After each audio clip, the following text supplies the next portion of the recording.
Okay, so page 2. We're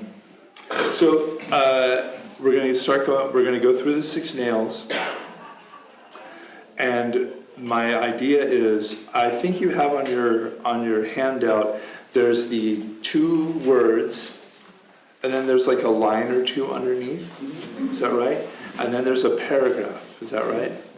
Okay, great. So my idea, it wasn't my idea, it was my wife's idea, but I think it makes sense to me, was that we would just go around the room, and you'll notice that some of the explanations get really long. That's my fault. That's me. But that we would go around the room, and I would read the 2 words. Let's see, I think she said read the 2 words and then the short one, and then go around the room and people can read a paragraph if they want to. And I don't know, I don't have good classroom management skills, but there's like 1, probably should have figured this out earlier. There's 1, 2, 3, 4, 5, 6, 7, 8, 9, 10. Okay, there's 10 paragraphs. That's almost everybody. So, is there anyone in this room who's like, so help me God, if you call on me to read a paragraph, I will knife you in the parking lot? Totally cool. Okay. I will knife you, but I didn't bring my glasses. Okay, totally fine. So I prefer to pass. Thanks. Thank you, Diane. I appreciate it. Anybody else? Okay, so great. So why don't we just do that? So I'll read the first one, and are you guys cool if we just go around the room this way? And all right.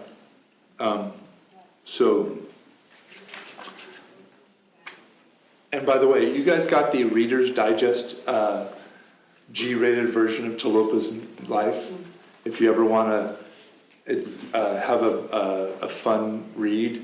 And of course, since you lived in the 10th century in India, where I swear to God, I don't know what it is about India, such an ancient and beautiful civilization, and nobody wrote a damn thing. And then you get to like Tibet and China, where they wrote everything. I don't know what the deal is, but anyway, so there's multiple competing biographies of Tilopa, but all of them are exciting. He seemed like a very exciting person, let's say.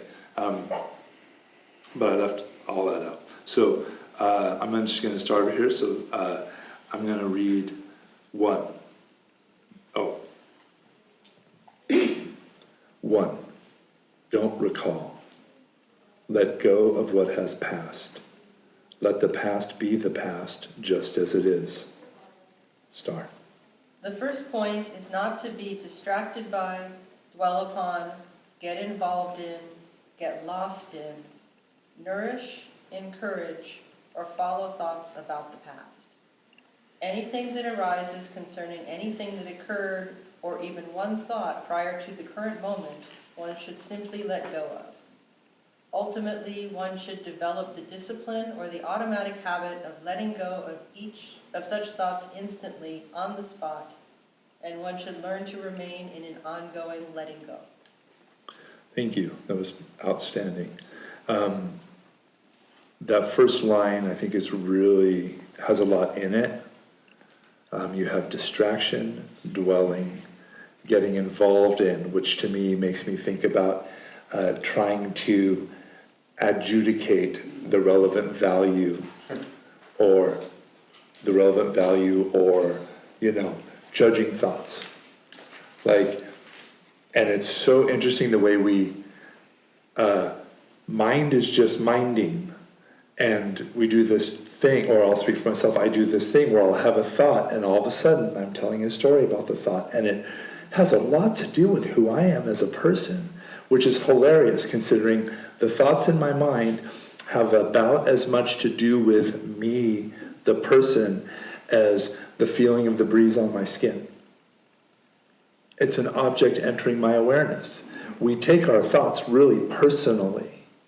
Like, I have a thought and I'm like, oh my God, I'm a terrible person, or I'm a wonderful person, or I'm this, or I'm that. And I just want to remind you in the Theravada, which is a collection of poems of the nuns, the female monastic students of the Buddha. It's one of the oldest collections of women's poetry in the world. There's this amazing remembrance by a nun named Soma Bhikkhuni. Bhikkhuni, of course, means nun.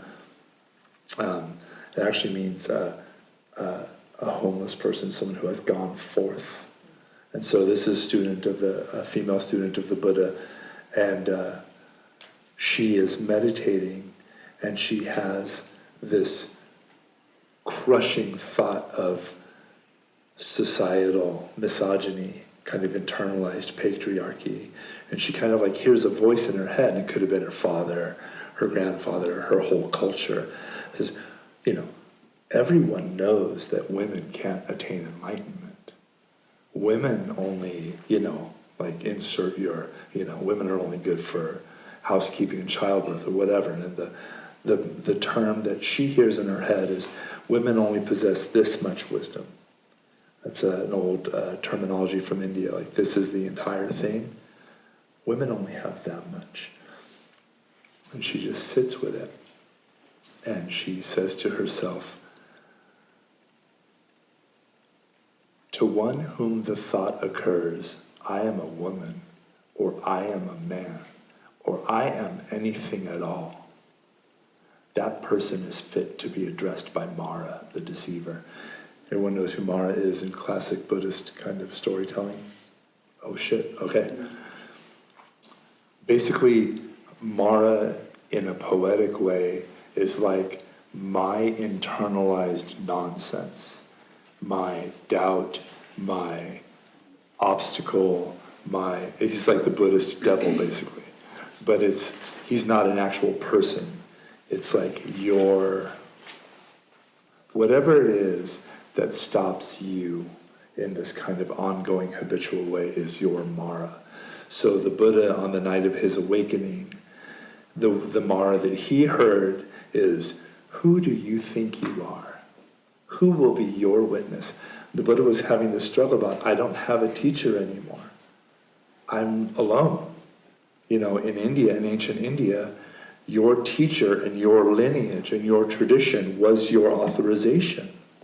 The great awakened ones that came before you, they validated your experience, and that's what gave you the authorization to teach. And the Buddha is sitting there in the forest having this awakening experience. At the culmination, he has this doubt. And the voice says, who do you think you are? Who will be your witness? And the Buddha kind of doesn't get caught, doesn't get involved, and he just touches the earth. The earth is the witness to everything I've thought and done and said. And this is a classic Buddhist image you see of the Buddha touching the ground. It's called Bhumi Sparsha Mudra. He's sitting there like this, and he just goes, this is my witness. So this Soma Bhikkhuni, this nun, she has this terrifying moment. Probably she's on the verge of a breakthrough. This is very common, where you know how when systems die out, they kind of have that last kind of... So she's having this almost breakthrough experience, and she hears this, you're a woman, you can't get enlightened. And she has this, I'm not anything at all. And there's nothing you could say about me. I am that awareness, that luminous Buddha mind. I'm not a man, I'm not a woman. Even the idea of I'm this or I'm that is illusory. To that person who would have that thought, that's who Mara is fit to address, not me. So anyway,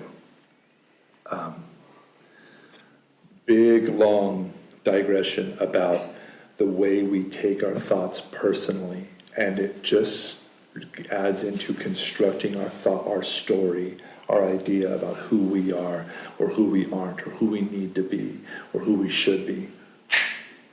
Drop it. It means nothing. It absolutely has no bearing on you, who and what you are. You are always ungraspable, luminous, vast, infinite awareness.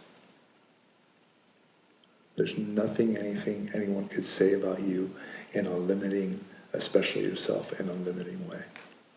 So, letting go of these thoughts about the past, don't get lost in them, nourish them, encourage them, follow them, especially regarding the past.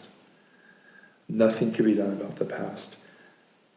And that way that I kind of chew on, I'll like sit, I don't even need to be sitting on the cushion.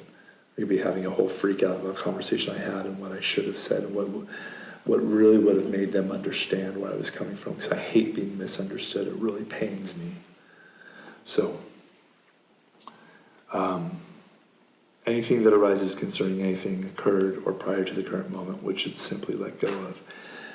This doesn't mean you can't learn from the past. You can't act skillfully. If you touch a hot stove, you better learn from it. You better learn that that's hot and use a pot holder. But the way we chew on and make a thing about the past, that's what should be let go of. This kind of habitual chewing, regretting, regurgitating, that habit should be let go of, especially on the cushion. Number 2, don't imagine. Let go of what may come. Let go of any expectation for the future. Nick? The second point is to not be distracted by, dwell upon, get involved in, get lost in, nourish, encourage, or speculate about the future or thoughts of the future, but to let go of them as well. Past is generally regret, and the future is generally hope and fear. You may remember, we've gone through some portion of the Satipatthana Sutta together, which is the Buddha's kind of magnum opus about how to meditate. He has this great phrase that he repeats all through it: letting go of all desire and dread for the future. The future is generally this kind of binary. When something comes, am I going to like it or am I not going to like it? And I have to decide now.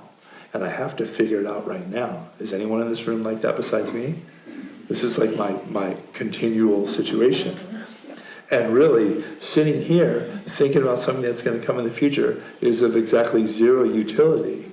I come with my plans and my solutions, and life is this ungraspable, incredible, unfolding, ongoing situation. And I'm like, oh damn, I brought all these plans.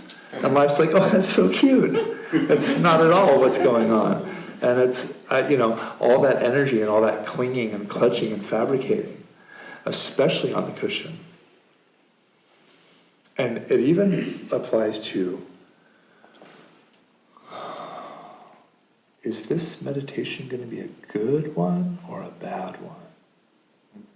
Or is this meditation going to, dot. Am I going to feel this or that? Just let it go. Just come back to rest. The resting point. 6 is the all-inclusive. Come back to rest. Yes, sir. How does that factor in with intention of when you're placing this is kind of where my intention is for this meditation or this sit? Intention is a great thing to sculpt and carve and care for. You make an intention. I'm going to sit. May it be for the benefit and happiness, for my benefit and happiness and the benefit and happiness of all beings. I'm going to sit with this or that wholesome intention.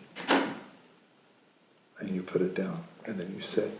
Because if my intention, I'm going to ring that bell. I'm going to ring the bell. I'm going to ring the bell. I'm going to ring the bell. I'm going to ring the bell.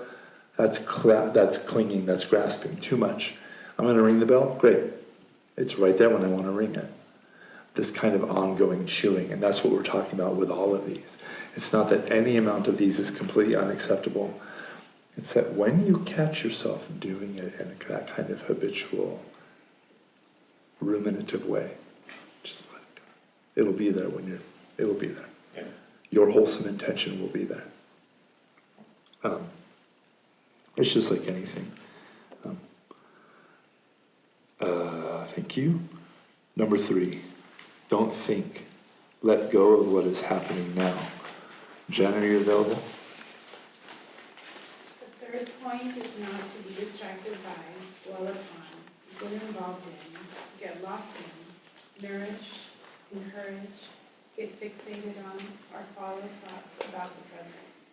Refrain from fixating on either outer or inner phenomena. Let go of labeling and reactivity in relationship to whatever is arising. Thoughts, emotions, or physical sensations. Let go of worry about what is happening right now. Instead, let everything arise and pass naturally without judgment. Thank you. Yeah, this is like funny because this is the number one thing that people, this is kind of that number one kind of pop culture misunderstanding about meditation, or that's the thing I always hear from people. I could never meditate because I can't stop my mind. I can't stop thinking, which is great. Because if you can stop thinking, there's probably something neurologically going on and you should probably check into someone pretty quick. But especially the reactivity is what we're looking for. And this kind of ongoing, I have a second layer of notes and I want to see what my second layer says about that.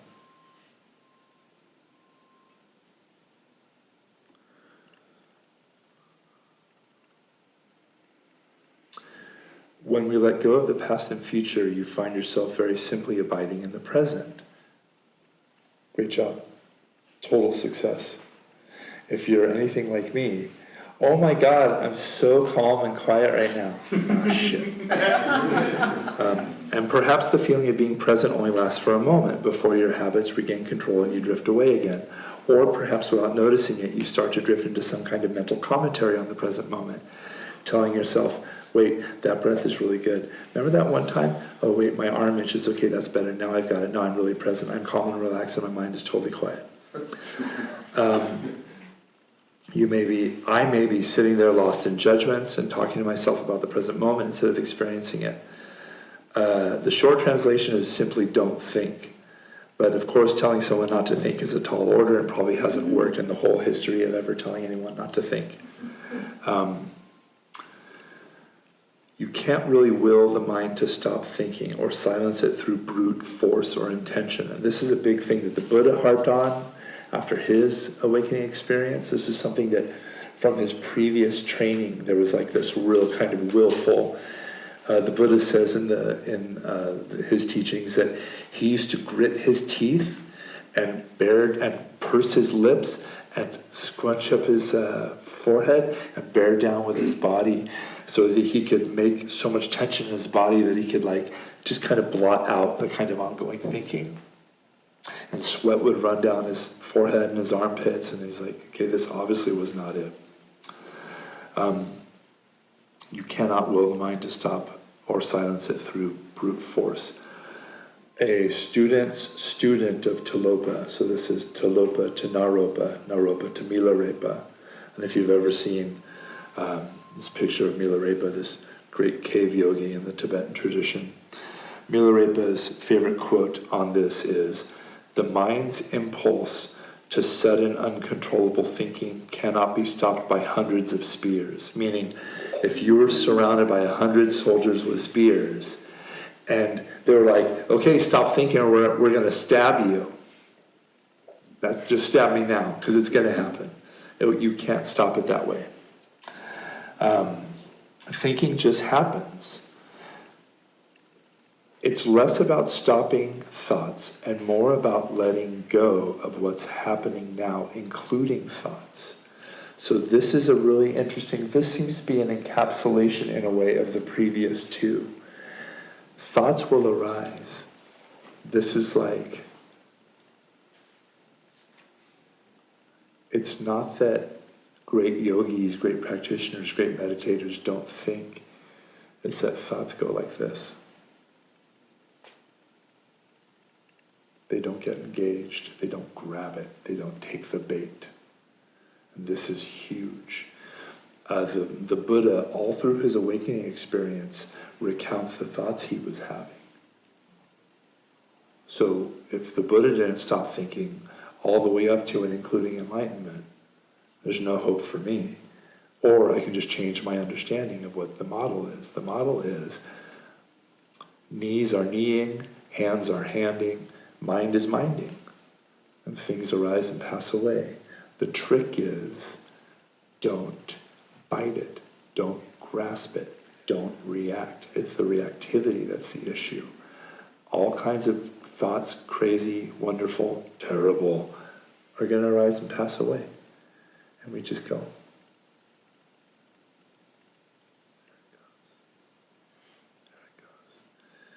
Your mind is this vast field of luminous, ungraspable awareness.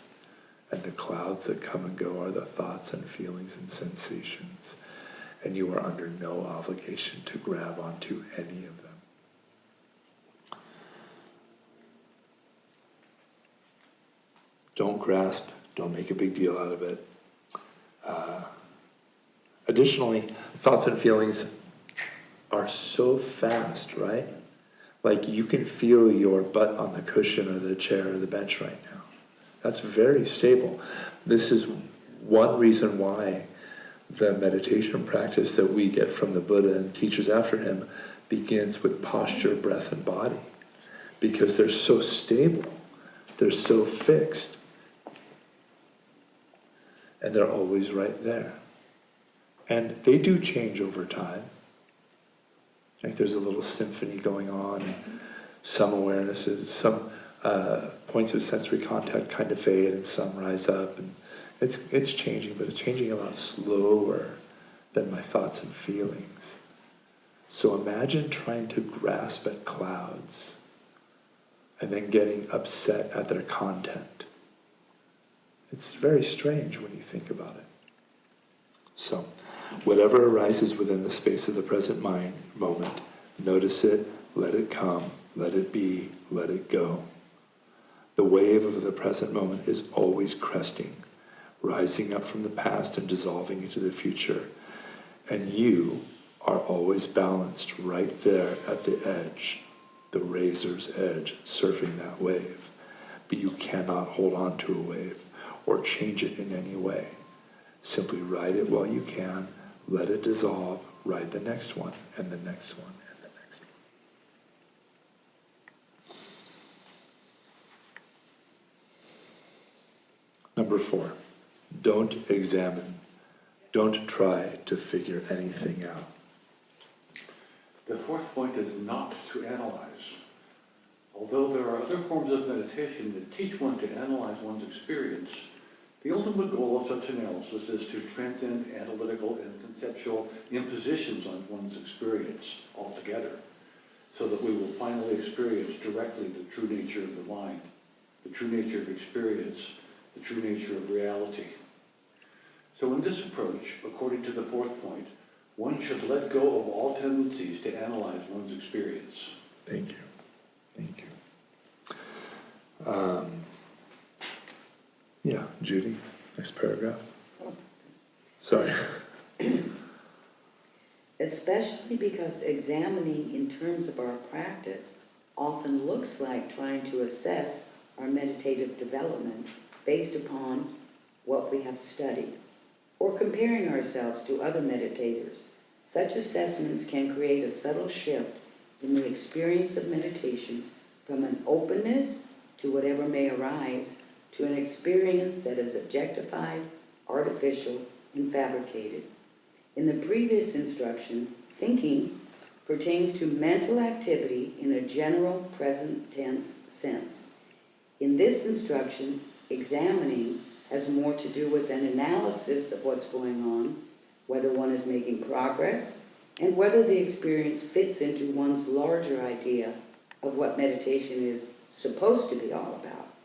It is also worth noting that once an assessment or a diagnosis occurs, we create the ground for subsequent negative or positive reactions based on clinging and aversion, and so perpetuate our distraction. Keep your experience rooted in what is happening instead of fitting it into some scheme or philosophy or religious path. Thank you.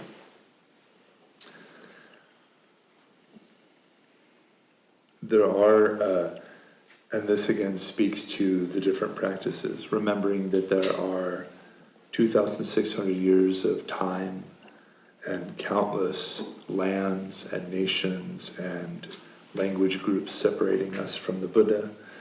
And also that even though, you know, for myself, the Buddha is my teacher, the founder of all the streams coming from him, the source, it makes sense that there would be incredible variety. There's 8 billion people on the planet, which by definition means there are 8 billion different ways to get enlightened. And that's beautiful. It's an unfortunate thing that we love variety in nature, but we don't like it so much in people. That's a fucking problem, y'all. And especially when we get really, you know, it's a real problem when we find a path or a practice that really works for us. And then we're like, oh, this is the path. And everybody's got to, you know, sign up or there's a problem. So this is something that I really like about this teaching comes from a tradition that was later called Mahamudra, which I somehow managed to not put in the class. And it's not important unless you're into that kind of thing. But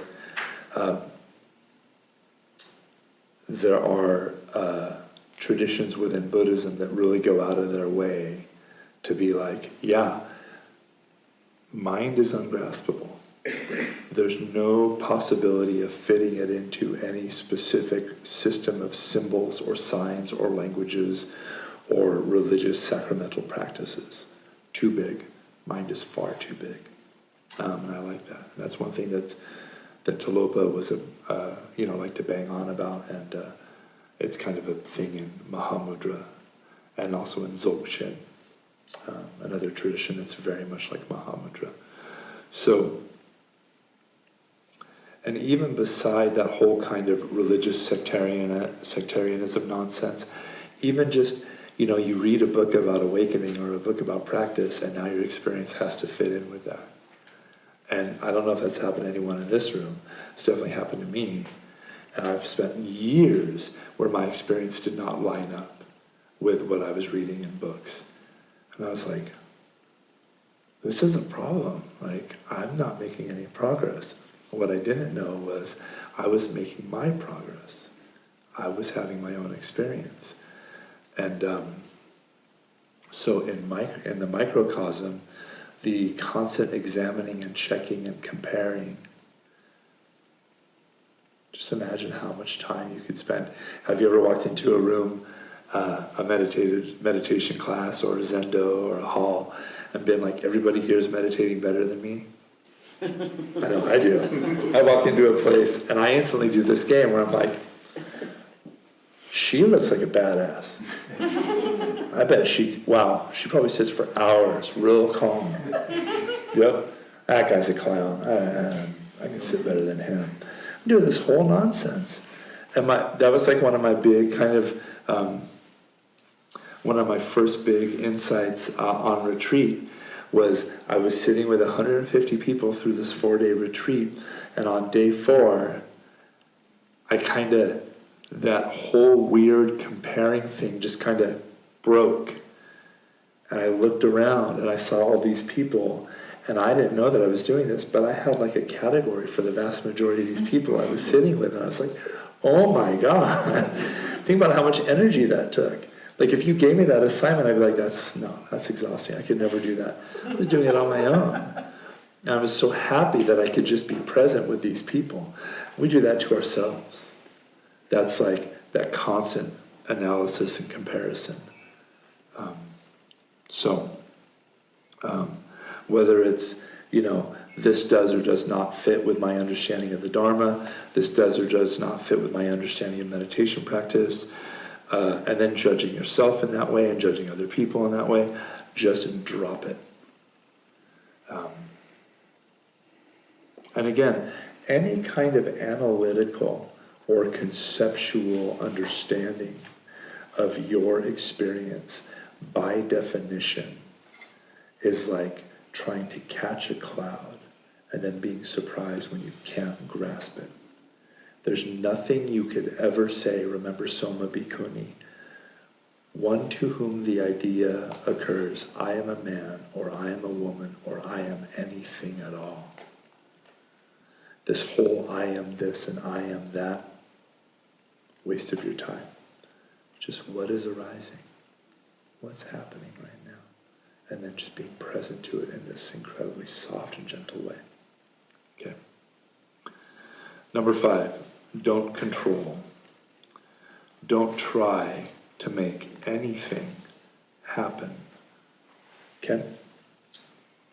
One should resist or let go of the temptation, which at some point often arises in the experience of meditators, to try to improve or make better one's meditation by meditating on an idea or past experience of tranquility, or on the experience of emptiness, or on clarity, or on bliss, or by trying to fabricate or contrive some strategy to improve one's meditation. All such attempts to improve one's meditation are obstacles to this practice. Thank you. Yeah, this is like Nick kind of already sussed out. This is the interesting piece about how do you sit with wholesome and beautiful intentions, and how do you not make it an obstacle? And this is a thing for our whole life too. Like, one teacher I know, Rob Burbia, has this thing that he mentions where he's like, he says, I'm the guiding teacher here at Gaia House. And if I walk around with the idea in my head of I'm the guiding teacher, well, I'm the guiding teacher, I'm the guiding teacher, he's like, I'm going to make a problem. Like, I'm going to cause trouble. Think about your relationships. Like, you're in a relationship, but it's not like a mantra in your mind. I'm in a relationship, I'm in a relationship, I'm in a relationship. You're just meeting the moment with your partner or your friend in openness and kindness. You're just present. You may sit down to meditate with big ideas and plans about how it's supposed to go, what sort of blissful and enlightened states you're supposed to attain. But your beautiful plans will always fall apart, thank goodness. And you may be scrambling to pick up the pieces and recreate the idea you have in your mind of what it's supposed to be like.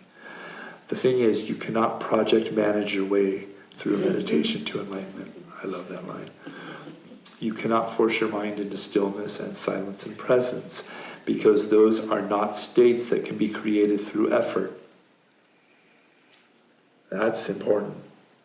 I'm feeling Jokai behind me with a stick. That's a very Zen thing to say.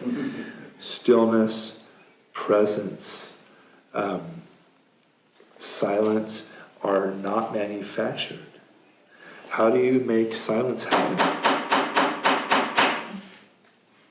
You just stop doing the thing. That's it. Stop doing the thing. It's already there. The sound of the bell before it is struck is the vast, open, empty silence. It's already singing. And it'll sing after too. These are the natural qualities of awareness which you can settle into when I stop being a control freak and stop agitating myself with my mind's habitual patterns. Imagine, I need a big snow globe. If anybody ever sees a giant snow globe with a Buddha in it, let me know, I'll buy it. Because I have a small one, and it's nice, and it's a great illustration, right? Shake it up, shake it up, shake it up. How can I make it clear? Set it down and let it go. Don't worry about it. Yes? Does it need to be filled with water, or is it inflatable work? Oh, that's really interesting. I guess an inflatable would totally work. Thank you. If you have any follow-ups to that, let me know after class. That's great. Imagine trying to plunge your hands into the water and settle every particle of dirt in the stream. I'm going to put that there, I'm going to put that there, put that. So strange that it just makes it worse. I don't understand what's going on. I'm working really diligently. I don't get it. If you just leave the water alone for a while, the dirt will settle to the bottom of the glass and the water's natural clarity is revealed. And the more I try to make the water clear, the muddier it will become. I cannot create clarity, but I can refrain from obscuring it. I can stop interfering with it. I can stop trying to make something happen and just let it happen. This is especially important, I feel like, in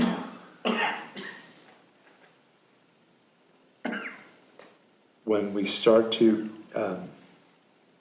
people who have started to study these kinds of concepts or ideas about emptiness, bliss, clarity, and people who have started to explore multiple teachings. You know, I'm saying, you know, let go of all the strategies and all the techniques. And there's 2,600 years of beautiful, brilliant strategies and techniques that have worked for people. You just got to find like the one or two or three that work for you and apply them in the lightest way possible. Don't make it a thing.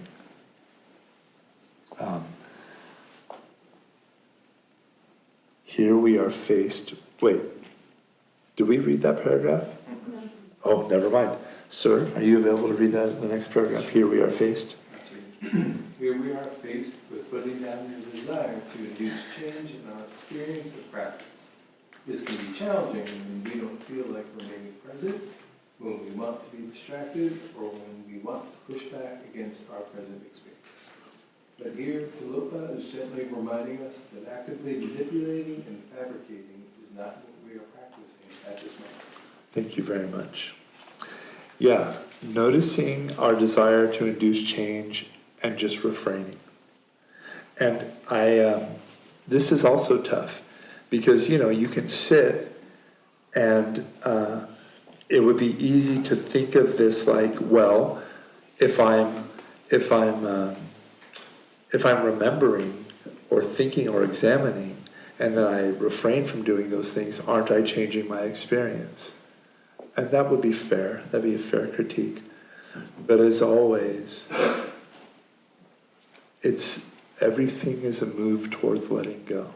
That's how you figure it out. That's how you parse that very fine line. Like if I'm sitting and I'm controlling, and then I'm like, well, Tilopa says to stop controlling. If I stop controlling, I'm altering my experience. Aren't I controlling my experience again? And that would be a fair critique. And the answer, my answer is, it's about letting go. Ken? So my understanding from reading about all this is, you know, that meditation is 2 parts of the Eightfold Path, but there's other 6 parts. So the way you actually get to be a better meditator is to be better at the other 6 parts. Then you meditate and practice, and they feed into each other. So if you're trying to control, where you should be controlling is the other 6 parts of your the Eightfold Path, and then it kind of feeds into your meditation, you practice, and you know that's how you kind of progress. Is, you know, if you want to control something, that's where you do the controlling. Yeah, control your conduct. Thank you, Ken. That's a great point. I'm not going into a lot of conduct in this class, but if you know me, you know that's a big gong that I like to bang a lot. Because there's a lot of people who have maybe been to a meditation class or read a meditation book or even sat a couple of retreats and they're dicks. We don't need any more of that. We don't need any more hedge fund managers who meditate a lot. Pass, hard pass. There are lots of teachings where the Buddha talks about, hey, I've got this great technique of how to get really concentrated and get really profound, deep meditations. You know what it is? Be nice to your neighbor. Feed somebody. Donate money in charity. This is like your conduct will be a source of joy in your life. And that will feed when the heart is full of pleasure and happiness because you know your conduct is good. And conversely, it won't be if your conduct is bad. Guaranteed. That's why sila, or conduct, ethics, is the base. It's the foundational. So great point from Ken. If you're looking for somewhere to control in your practice, control, I'll speak for myself, control my tongue when I want to talk back. I need help with that, ongoing. Thank you, great point. Number 6, rest. Relax right now and rest. Sir? So then, if we are not to be distracted by thoughts of past, present, or future, and if we are not to meditate and not to analyze, then what should we be doing? What is our mind supposed to hang on to? The answer is nothing. Tilopa's 6th point is just to leave mind, experience, and awareness to itself. Whatever arises in consciousness, one should neither welcome nor reject, neither encourage nor suppress, nor get lost in thoughts about whatever is arising right now. Thank you very much. Just briefly want to mention, words are hard to get precise, where there's no one-to-one mapping of reality to a word. I love the word welcome. To me, it speaks of kindness and openness, but this welcome is more like, here's a thought I like. I'm going to keep that one now. Here's an experience I like. This is mine now. That's the kind of welcoming that Tilopa is saying don't do.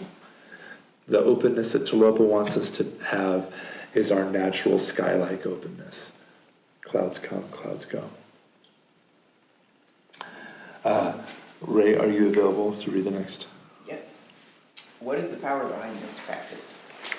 It's the understanding that anything that arises in the field of awareness, whether in the domains of the 5 senses or in the heart-mind, is simply the play of awareness itself. This may be difficult to get a hold on for some of us. Many of us come to meditation with an understanding that our habitual tendencies, compulsions, and patterns are the cause of our suffering. So meditation becomes the medicine that we apply to be free. This is intuitive and has its place. However, in this way of practicing, with the Mahamudra orientation, any medicine or treatment for experience is just adding insult to injury. At its base, Mahamudra challenges us with the understanding that anything at all that arises in the field of awareness is awareness itself. Empty, open, cognizant, emergent, luminous, deathless. Yes, I really like adjectives. Thank you, that was great. Therefore, it needs no fixing. The problem isn't with the ongoing symphony or tapestry of consciousness of form, sound, or color, sound, feeling, thoughts, etc. My only problem is when my habitual reactivity around the various objects of my consciousness, according to my likes and dislikes, arises and mobilizes my unskillful patterns of thought, word, and deed. Practice isn't about manufacturing peace. Peace is there.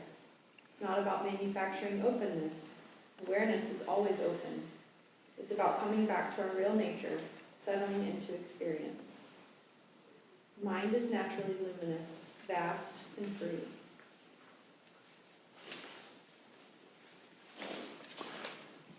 Thank you. I love that. This is,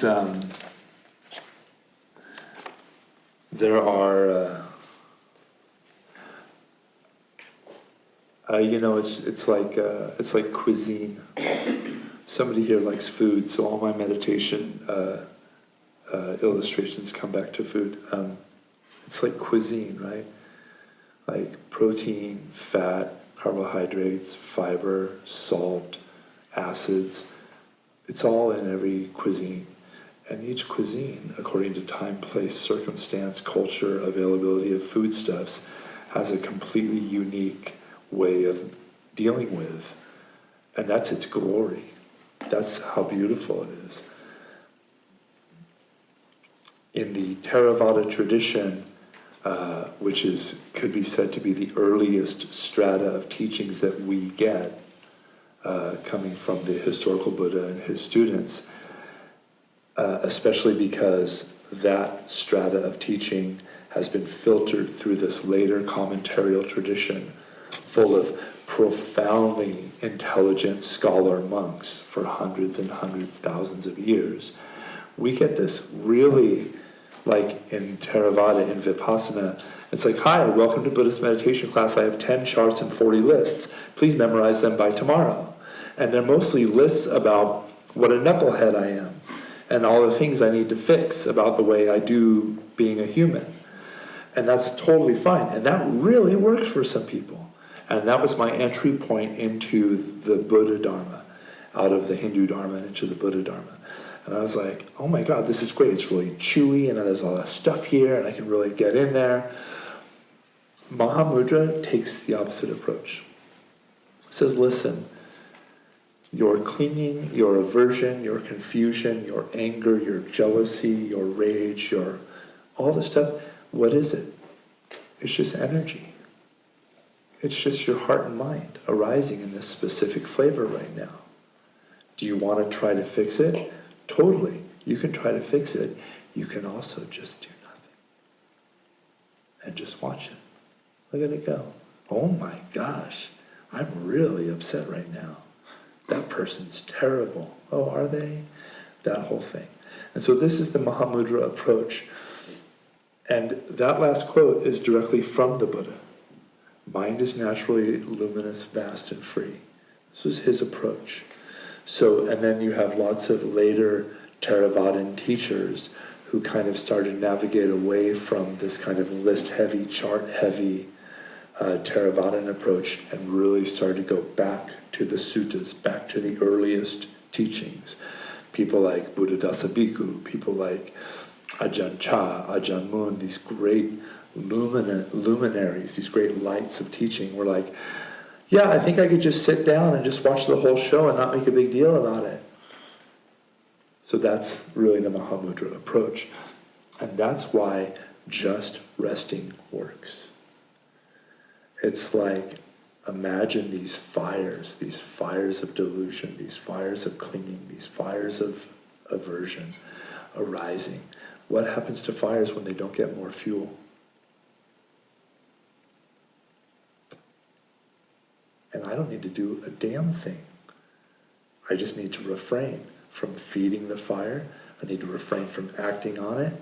That person doesn't need to know what I think about them, especially if it's coming from a place of, you're a jerk and you're wrong and I'm right.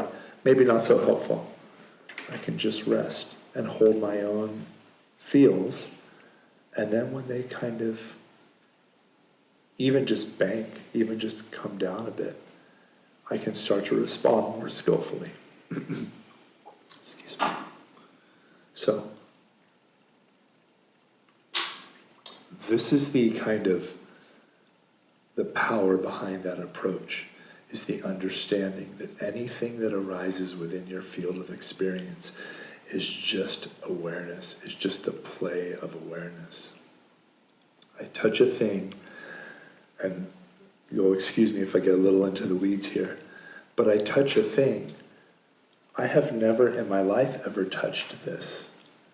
I'm touching my experience of this. Why? Because my senses are mediating my experience of the world around me. No one in this room has ever tasted an apple in their life. Why? Because anything that I'm experiencing is actually just my taste buds and my olfactory sense translating electrical symbols and then making a picture of it or an idea of it in my head. And that's significant because anything that arises is just awareness, and no part of it is bad or wrong or a problem or something to fix or get rid of. I can just rest and watch the show and be present to it. Notice the places I get hooked. Notice my patterns. And just be available and open and rest in that vast field of awareness that is this, whatever this is. Any questions on the 6 nails before I break? Yes, sir. Just to nerd out a little bit. Mahayana, Mahamudra, are they the same Maha? So Mahayana could be seen as the next after the Theravada, which is the earliest strata of the teachings and the commentarial tradition. Mahayana, led by people like Nagarjuna, is like the next turning of the wheel. And then Mahamudra could be seen as belonging to the Mahayana. It's a specific teaching and practice orientation within Mahayana. Although some people would say, no, it's very clearly tantric. So this is something that happened a lot in Buddhism in India, Tibet, Nepal, and Bhutan, where Mahayana Buddhism had this real hot, spicy love affair with Tantra, and then gave birth to the Vajrayana. And that includes things like Mahamudra and Dzogchen.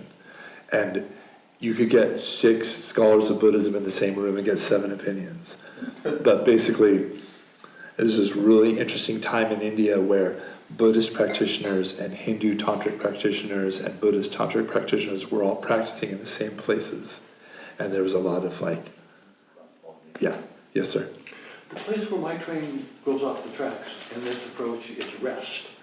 Rest for me is synonymous with sleep. And I could sleep constantly for a long time. Me too. And it doesn't seem like I'm going to get anywhere that way. So then maybe for you, the goal is to figure out how light and how heavy a touch to have. Maybe within this rest, having an anchor might be a really skillful thing for you. That's wonderful, actually, that you're able to do that. There's a lot of people, maybe some people in this room, who have trouble sleeping, who have trouble getting to physiological rest and then sleeping. And that's a fucking problem. So it's always on the balance point. And this was a big thing in the suttas where the Buddha talks about balancing energy with relaxation. So your mix will be different from your mix, will be different from my mix. So if rest takes you directly to sleep, then having a contact point, a place to hold, maybe it's the breath. Maybe it's your knees on the ground or your hips on the ground. Whatever it is, give yourself a place to gather and hold, and then rest there. Even sitting, we're all resting, right?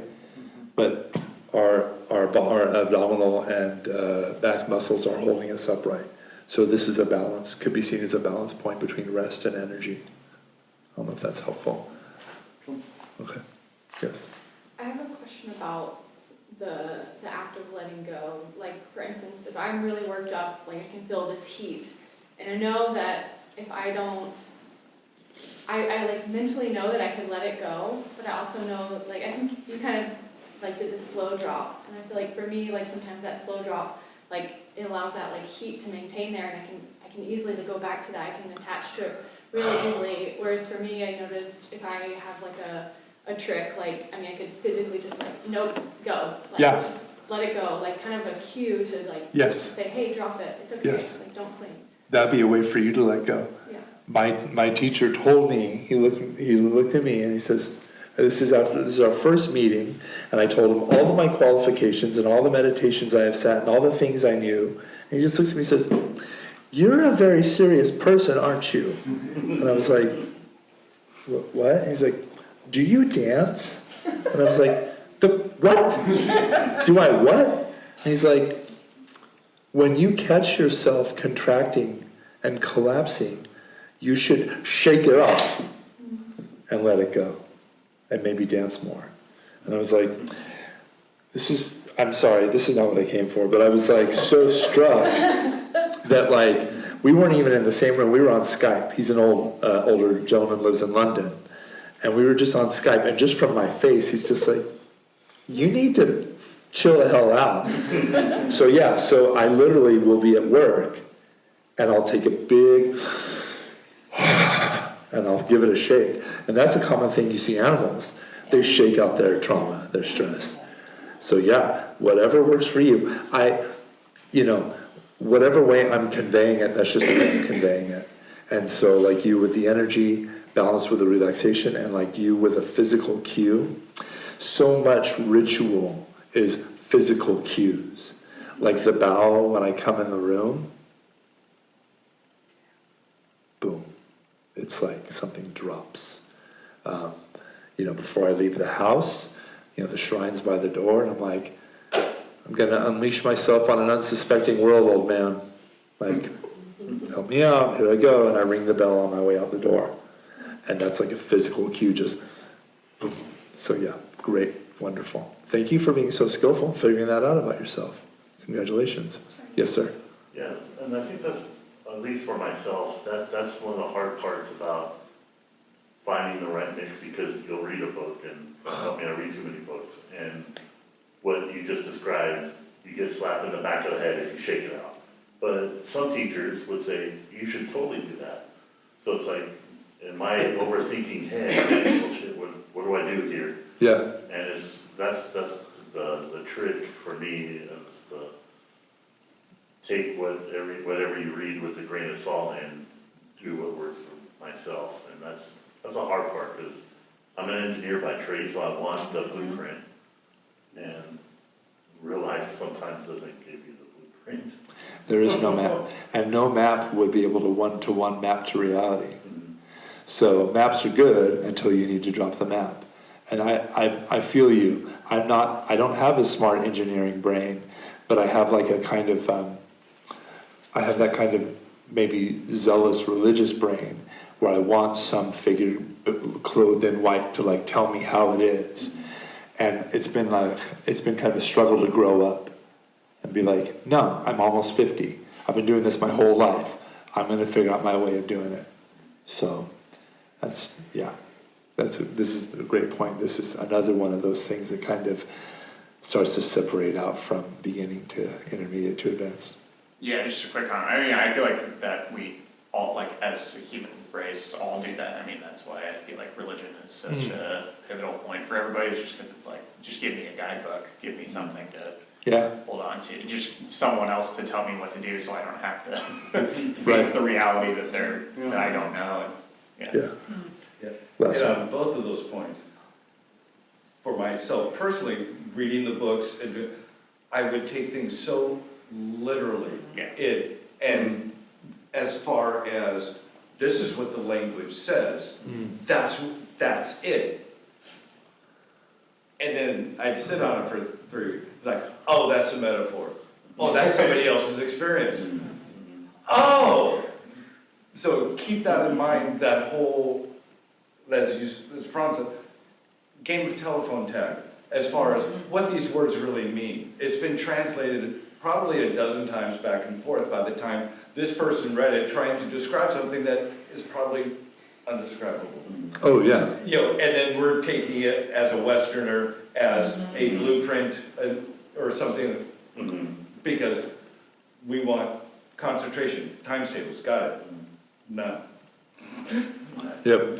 Judy, last one. Yeah, just really quickly, I just wanted to mention that, I think it was Thursday night, I was having a lot of reactivity, there's a lot of new things happening in my life, I welcome them, but I have a tendency to recall, imagine, think, examine, all the stuff. So Thursday night, I was so in that, and then I'm like, okay, Tilopa 6 nails, and I went through them, I say them to myself, I have a whole acronym I use, went through it, and I was not settling, I was not. And I'm like, okay, you know what, Jude? Put on a timer, give yourself 3 minutes to recall, imagine, think around this idea. And I put that timer on, and you know what? I was done recalling, imagining, thinking, examining before my timer went off. I was like, dude, that's what... But I had to give myself permission to ruminate over all this new stuff that's coming into my head. But it wasn't helping me rest, but allowing myself that just a couple of minutes, I even put the timer on, like I do for my sit. Yeah. And I was able to not control, and I was able to rest. It was like, oh wow, that was like just a big thing for me. A big aha around so skillful. Yeah, give the demon. So fortunate. Can I add really quickly? Yes. Conversely to that, I do I schedule it in 4 o'clock on Wednesday. I'm gonna worry about that 4 o'clock on Wednesday. Oh my God. Good worry. Yeah, that's awesome. By the time it comes 4 o'clock on Wednesday, I don't really care. That's so smart. The thought is coming on. Planned freak out schedule. Any stress, any complaint, or any... Oh, that is so good. You guys are awesome. That's cool. All right, we need to take a 5-minute break because we're going to come in and we're going to sit 45 minutes straight. All right. Yeah, and I'm going to walk around with a stick. So. So yeah, 5 minutes, and I'm gonna ring that bell.